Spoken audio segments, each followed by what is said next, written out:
আবু হামিদ গাজালি রাহিমাহুল্লাহ তাআলা ইহজিয়ার মধ্যে উল্লেখ করেন, তিনি বলেন আদাউল ইনসান সালাসাতুন, তিনি তার গবেষণার মধ্যে কথা বলেছেন যে মানুষের দুশমন হচ্ছে তিন দল।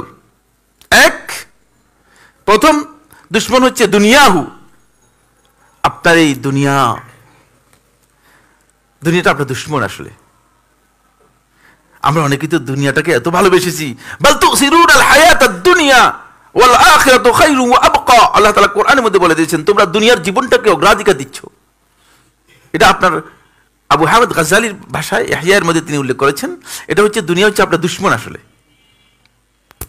এই জন্য আল্লাহ রাসূল সাল্লাল্লাহু আলাইহি ওয়াসাল্লামকে আল্লাহ তাআলা বলেছেন যে আপনি যদি চান তাহলে উহুদ পাহাড়কে স্বর্ণে পরিণত করে আপনার কাছে দিয়ে দিব, আপনি যেদিকে চাইবেন সেদিকে নিতে পারবেন।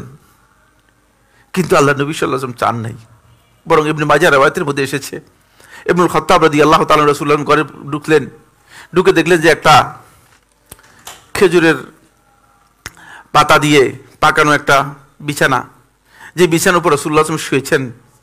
শোয়ার পর আল্লাহ রাসূল সাল্লাল্লাহু আলাইহি ওয়াসাল্লামের দেহ মুবারকের মধ্যে দাগ পড়ে গিয়েছে।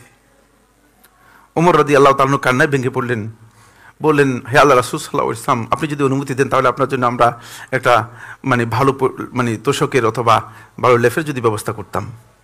রাসূলুল্লাহ মালি ওয়াদ দুনিয়া ওয়ালিদ দুনিয়া, আমার আর দুনিয়ার কি প্রয়োজন রয়েছে, দুনিয়ার সাথে আমার কি সম্পর্ক, কারণ এখানে কিছু সময়ের জন্য আমি এসেছি, এটা আপনি মোটেও বিবেচনায় আনি নেই। দুই নম্বর হচ্ছে শয়তান, আপনার দুশমনের মধ্যে শয়তান। আপনার দুশমনের লিস্টের মধ্যে আপনি কি শয়তানকে রেখেছেন? না, আপনি মোটে জানেনই না, বরং আপনার কাছে এটা একেবারে যেহেতু অদৃশ্য, আপনার কাছে শয়তান যে আপনার দুশমন সে খবর নেই, শয়তানের প্রজেক্টগুলো আপনার কাছে জানা নেই। এই কারণে এই শয়তান যে দুশমন আমাদের অনেকের জানা নেই। 3 নম্বর হচ্ছে আপনার নফস। এই 3টি শত্রুর সাথে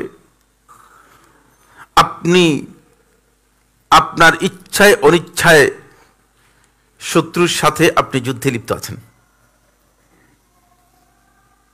এই যুদ্ধে যদি আপনি পরাজিত হন তাহলে আপনি আখিরাতের সফলতা আপনার জন্য কঠিন হয়ে যাবে।